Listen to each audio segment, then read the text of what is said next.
Assalamualaikum warahmatullahi wabarakatuh. Kisah pemuda jujur yang menikahi wanita buta, bisu, tuli, dan lumpuh.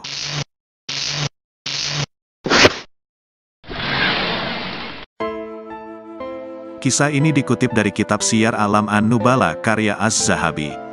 Suatu hari, seorang lelaki yang soleh bernama Sabit bin Ibrahim sedang berjalan di pinggiran kota Kufah, Irak.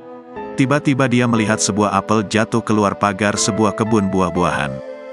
Melihat apel yang merah ranum itu tergeletak di tanah, terbitlah air liur Sabit. Terlebih-lebih di hari yang sangat panas dan di tengah rasa lapar dan haus yang mendera.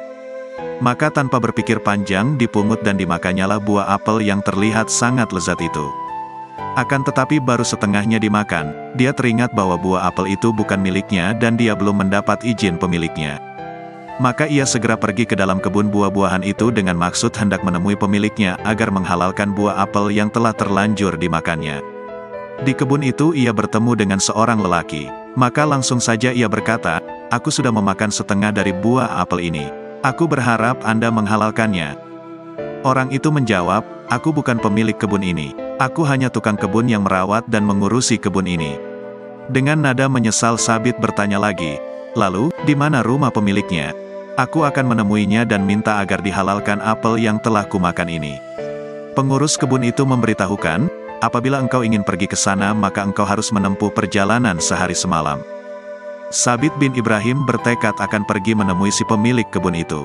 Katanya kepada orang tua itu, "Tidak mengapa, aku akan tetap pergi menemuinya, meskipun rumahnya jauh. Aku telah memakan apel yang tidak halal bagiku karena tanpa seizin pemiliknya." Bukankah Rasulullah Shallallahu Alaihi Wasallam sudah memperingatkan kita lewat sabdanya, "Siapa yang tubuhnya tumbuh dari yang haram, maka ia lebih layak menjadi umpan api neraka." Kata Sabit itu lagi. Sabit pun pergi juga ke rumah pemilik kebun itu. Setiba di sana, dia pun langsung mengetuk pintu. Setelah si pemilik rumah membukakan pintu, Sabit langsung memberi salam dengan sopan seraya berkata, "Wahai Tuan yang pemurah, saya sudah terlanjur makan setengah dari buah apel Tuan yang jatuh keluar kebun Tuan. Karena itu, sudikah Tuan menghalalkan apa yang sudah kumakan itu?" Lelaki tua yang ada di hadapan Sabit mengamatinya dengan cermat. Lalu tiba-tiba dia berkata, "Tidak, aku tidak bisa menghalalkannya kecuali dengan satu syarat."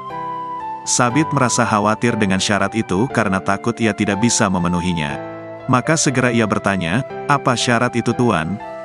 Orang itu menjawab, "Engkau harus mengawini putriku." Sabit bin Ibrahim tidak memahami apa maksud dan tujuan lelaki itu. Maka dia berkata, "Apakah karena hanya aku makan setengah buah apelmu yang jatuh keluar dari kebunmu, aku harus mengawini putrimu?" Tetapi pemilik kebun itu tidak menggubris pertanyaan Sabit. Ia malah menambahkan, katanya, "Sebelum pernikahan dimulai, engkau harus tahu dulu kekurangan-kekurangan putriku itu. Dia seorang yang buta, bisu, dan tuli. Lebih dari itu, ia juga seorang gadis yang lumpuh."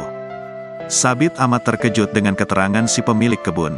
Dia berpikir dalam hatinya, apakah perempuan semacam itu patut dia persunting sebagai istri gara-gara ia memakan setengah buah apel yang tidak dihalalkan kepadanya? Kemudian pemilik kebun itu menyatakan lagi, "Selain syarat itu aku tidak bisa menghalalkan apa yang telah engkau makan." Namun Sabit kemudian menjawab dengan mantap, "Aku akan menerima pinangannya dan perkawinannya.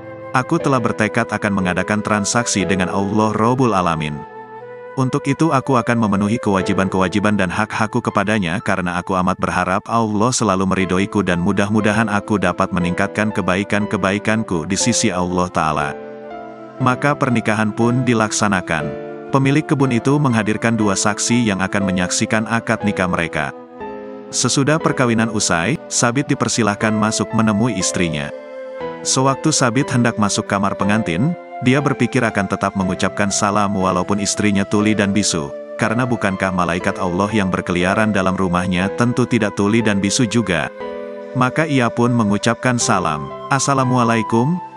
Tadinya sama sekali wanita yang ada di hadapannya dan kini resmi menjadi istrinya itu menjawab salamnya dengan baik.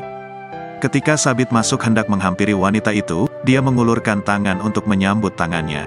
Sekali lagi Sabit terkejut karena wanita yang kini menjadi istrinya itu menyambut uluran tangannya. Sabit sempat terhentak menyaksikan kenyataan ini. Kata ayahnya dia wanita tuli dan bisu, tetapi ternyata dia menyambut salamnya dengan baik. Jika demikian berarti wanita yang ada di hadapanku ini dapat mendengar dan tidak bisu. Ayahnya juga mengatakan bahwa dia buta dan lumpuh, tetapi ternyata dia menyambut kedatanganku dengan ramah dan mengulurkan tangan dengan mesra pula, kata Sabit dalam hatinya. Sabit berpikir mengapa ayahnya menyampaikan berita-berita yang bertentangan dengan kenyataan yang sebenarnya. Setelah Sabit duduk di samping istrinya, dia bertanya, "Ayahmu mengatakan kepadaku bahwa engkau buta. Mengapa?" Wanita itu kemudian berkata, "Ayahku benar, karena aku tidak pernah melihat apa-apa yang diharamkan Allah." Sabit bertanya lagi, "Ayahmu juga mengatakan bahwa engkau tuli. Mengapa?" Wanita itu menjawab, "Ayahku benar, karena aku tidak pernah mau mendengar berita dan cerita orang yang tidak membuat ridho Allah." "Ayahku juga mengatakan kepadamu bahwa aku bisu dan lumpuh, bukan?" tanya wanita itu kepada Sabit yang kini sah menjadi suaminya. Sabit mengangguk perlahan, mengiyakan pertanyaan istrinya. Selanjutnya wanita itu berkata, "Aku dikatakan bisu karena dalam banyak hal aku hanya menggunakan lidahku untuk menyebut asma Allah Ta'ala saja. Aku juga dikatakan lumpuh karena kakiku tidak pernah pergi ke tempat-tempat yang bisa menimbulkan kegusaran Allah Ta'ala." Sabit amat bahagia mendapatkan istri yang ternyata amat solihah dan wanita yang akan memelihara dirinya dan melindungi hak-haknya sebagai suami dengan baik. Dengan bangga ia berkata tentang istrinya, "Ketika kulihat wajahnya, subhanallah, dia bagaikan bulan purnama di malam yang gelap." Sabit dan istrinya yang solihah dan cantik rupawan itu hidup rukun dan berbahagia. Tidak lama kemudian mereka dikaruniai seorang putra yang ilmunya memancarkan hikmah ke penjuru dunia. Beliau adalah Al-Imam Abu Hanifah An-Nu'man bin Sabit. Wallahu a'lam bishawab. La ilaha illallah Muhammadun Rasulullah alaihi salatullah wa alihi wal ahibba. La ilaha illallah. Wassalamualaikum warahmatullahi wabarakatuh.